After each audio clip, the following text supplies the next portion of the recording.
ব্যবসায়ীদের অপহরণের অভিযোগে জালে 2-3 ব্যবসায়ীকে অপহরণ করে মুক্তিপণ আদায়। বাদুড়িয়ার 36 ঘন্টার মধ্যেই 2 অভিযুক্তকে গ্রেপ্তার।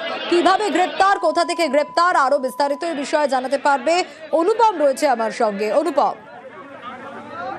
দেখো, এই যে গত 16ই অক্টোবর বাদুড়িয়ার শিমুলতলা এলাকার মুমিন মন্ডল বলে এক ব্যবসায়ী, তিনি রাখি মালের ব্যবসা করতেন।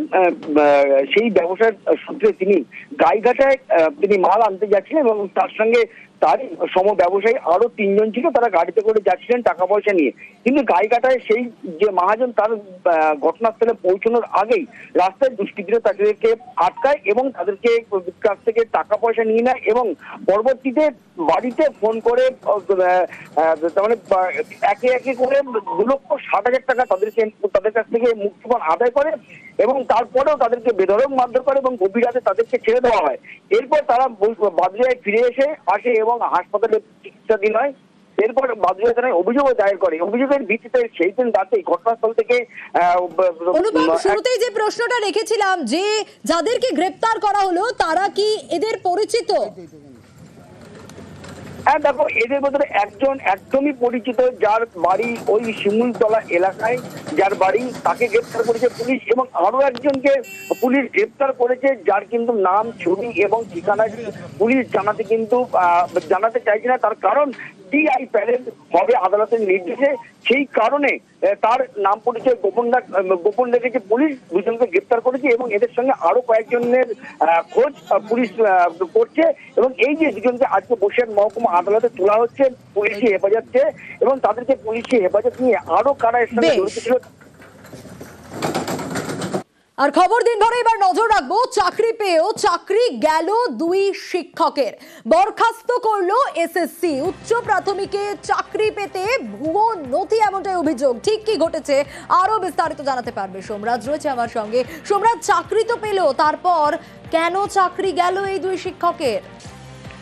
দেখো, যেটা কারণ হিসাবে জানা যাচ্ছে যে একাডেমিক ডিগ্রি স্কুল সার্ভিস কমিশনকে চাকরি পাওয়ার সময় যে নথি হিসেবে দেওয়া হয়েছিল ওই 2 প্রার্থীর তরফে, তারপর দেখা যায় যে সেই নথিগুলি ভুয়ো। অর্থাৎ ইউজিসি স্বীকৃত বিশ্ববিদ্যালয় থেকে একাডেমিক ডিগ্রি করার কথা বলা হলেও পরে ইউজিসি স্কুল সার্ভিস কমিশনকে চিঠি দিয়ে জানিয়েছে যে সংশ্লিষ্ট বিশ্ববিদ্যালয় ইউজিসি অনুমোদিত নয়। তারপরেই স্কুল সার্ভিস কমিশন 2 জন চাকরি প্রার্থীকে চিঠি লিখে জানিয়ে দিল তারা স্কুলে চাকরি করার যোগ্য নয়, অর্থাৎ তাদেরকে চাকরি থেকে বরখাস্ত করা হচ্ছে। স্কুল সার্ভিস কমিশন, তুমি জানো, বর্তমানে উচ্চ প্রাথমিকের শিক্ষক নিয়োগ প্রক্রিয়া করছে কলকাতা হাইকোর্টের নির্দেশে, যে নিয়োগ প্রক্রিয়া একদম শেষ পর্যায়ে। এই প্রক্রিয়াতেই চাকরি পেয়েছিলেন 2 জন শিক্ষক, যারা পূর্ব মেদিনীপুর জেলায় চাকরি পেয়েছিলেন বলে সূত্র মারফত জানা যাচ্ছে। কিন্তু চাকরি পাওয়ার সময় যে ভেরিফিকেশন প্রক্রিয়া হয়, সেই ভেরিফিকেশন প্রক্রিয়ায় তারা যে নথি জমা দিয়েছিলেন এবং তারপর এসএসসি সন্দেহ হওয়ার পর এসএসসি ইউজিসি কে চিঠি লিখে জানতে চায় যে সংশ্লিষ্ট বিশ্ববিদ্যালয়গুলি ইউজিসি স্বীকৃত রয়েছে নাকি। তারপর ইউজিসি থেকে জানিয়ে দেওয়া হয় এসএসসি কে যে না, সংশ্লিষ্ট বিশ্ববিদ্যালয় ইউজিসি অনুমোদিত নয়। তারপরেই 2 শিক্ষকের চাকরি বাতিল করলো স্কুল সার্ভিস কমিশন। সাম্প্রতিক সময় এটা একটা নজিরবিহীন ঘটনা। তার কারণ এসএসসির তরফে ত্রিস্তরীয় যাচাই প্রক্রিয়া হয় এই নথি দেওয়াকে কেন্দ্র করে, এবং যেটা সূত্র মারফত জানা যাচ্ছে আরো কয়েকজন চাকরি প্রার্থীর নথি এখন স্ক্যানারে রয়েছে এসএসসির, সেই নথিগুলিও যাচাই করা হচ্ছে। এরা কি নিয়োগপত্র পেয়ে গিয়েছিল? একদমই, দেখো, এরা নিয়োগপত্র পেয়ে গিয়ে চাকরিতে যোগদান করার অপেক্ষায় ছিল। কারণ স্কুল সার্ভিস কমিশন যখন সন্দেহ করে যে সংশ্লিষ্ট প্রার্থীদের নথি ভুয়ো, অর্থাৎ যে বিশ্ববিদ্যালয় থেকে তারা একাডেমিক ডিগ্রি করার কথা বলছেন সেই বিশ্ববিদ্যালয়ের অস্তিত্ব তারা পাচ্ছেন না, এবং তারপরেই ইউজিসি কে চিঠি লেখা হয় এবং ইউজিসির তরফে চিঠির উত্তর না আসা পর্যন্ত তাদেরকে স্কুলে যোগ দিতে বারণ করা হয়। তারপরেই এসএসসির তরফে এই ইউজিসি যখন চিঠির উত্তর দেয়, এসএসসি সম্প্রতি এই সপ্তাহেই চিঠি দিয়ে সংশ্লিষ্ট 2 প্রার্থীকে জানিয়ে দিয়েছে যে তারা চাকরি করার যোগ্য নন, অর্থাৎ তাদের চাকরি বাতিল করা হলো। এবং তোমাকে জানিয়ে রাখি, আরো কয়েকজন চাকরি প্রার্থীর নথি নিয়েও এসএসসির কাছে সন্দেহ তৈরি হয়েছে এবং সেই নথিগুলো নিয়েও সংশ্লিষ্ট কর্তৃপক্ষদের চিঠি লিখে জানতে চেয়েছে এসএসসি যে তাদেরও নথিগুলি ভুয়ো না সঠিক। সাম্প্রতিক সময় এটা একটা নজিরবিহীন ঘটনা যে স্কুল সার্ভিস কমিশনের অধীনে চাকরি পাচ্ছেন চাকরি প্রার্থীরা, কিন্তু ভুয়ো নথি থাকার কারণে তাদের চাকরি বাতিল করে দিল স্কুল সার্ভিস কমিশন, যা সাম্প্রতিক সময় নজিরবিহীন। দুজনের চাকরি বাতিল ইতিমধ্যে এসএসসি করলো, আরো কয়েকজন চাকরি প্রার্থীর নথি স্ক্যানারে রয়েছে স্কুল সার্ভিস কমিশনের। বেশ, এবার বনগাঁর দিকে নজর রাখতে হবে। কেন? তার কারণ টাকা নিয়ে সরকারি চাকরির টোপ। হ্যাঁ, লক্ষ লক্ষ টাকা নিয়ে সরকারি চাকরির টোপ আর এক মহিলাকে গ্রেপ্তার করেছে গোপালনগর থানার পুলিশ। আরো বিস্তারিত জানতে পারবো অনিরুদ্ধর কাছ থেকে। অনিরুদ্ধ, এই মহিলা কিভাবে এই প্রতারণা চক্র চালাতো? শুধু কি এই মহিলা একা না, আরো কেউ ছিল? কিভাবে টোপ দিত? কত লক্ষ টাকা প্রতারণার অভিযোগ? দেখো সোনিয়া, একদমই উত্তর 24 পরগনা গোপালনগর থানায় সাম্প্রতিক একটি অভিযোগ দায়ের হয় এই সোদপুরের ঘোলার বাসিন্দা এই রিঙ্কু মজুমদারের বিরুদ্ধে। অভিযোগকারী সেখানে অভিযোগ করেন যে রিঙ্কু মজুমদার সরকারি চাকরি দেওয়ার নাম করে তার কাছ থেকে 12 লক্ষ টাকা নিয়েছিল, কিন্তু সেই চাকরি তিনি দেননি। পরবর্তীতে গোপালনগর থানায় লিখিত অভিযোগ দায়ের করার পরেই গোপালনগর থানার পুলিশ ঘটনা তদন্ত শুরু করে।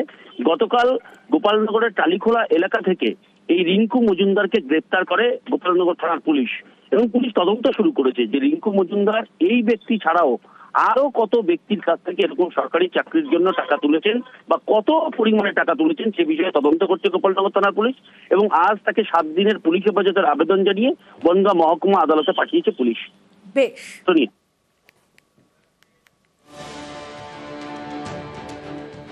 আর দার্জিলিং এ আবারও অগ্নিকাণ্ডের ঘটনা দেখাচ্ছি আপনাদের। লালকুঠি রোডে একটি বাড়ি একেবারে ভস্মীভূত হয়ে গিয়েছে, পুড়ে ছাই হয়ে গিয়েছে বসত বাড়ি। দমকলের একটি ইঞ্জিন ঘটনাস্থলে পৌঁছয় আগুন নিয়ন্ত্রণের জন্য। পার্থ রয়েছে আমার সঙ্গে। পার্থ, কিভাবে এই অগ্নিকাণ্ডের ঘটনা?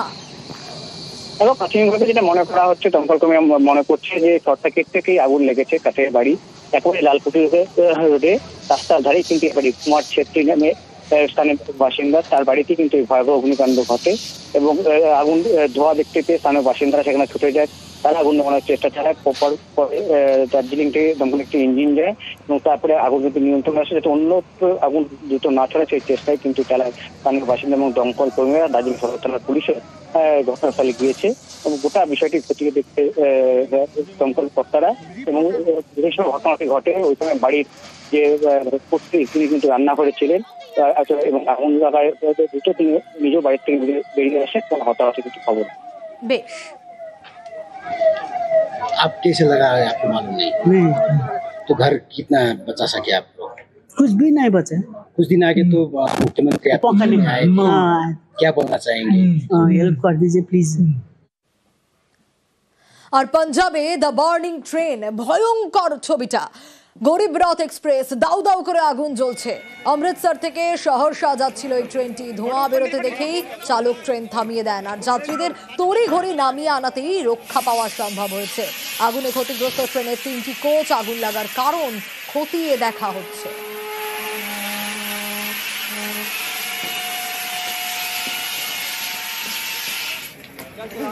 चला दो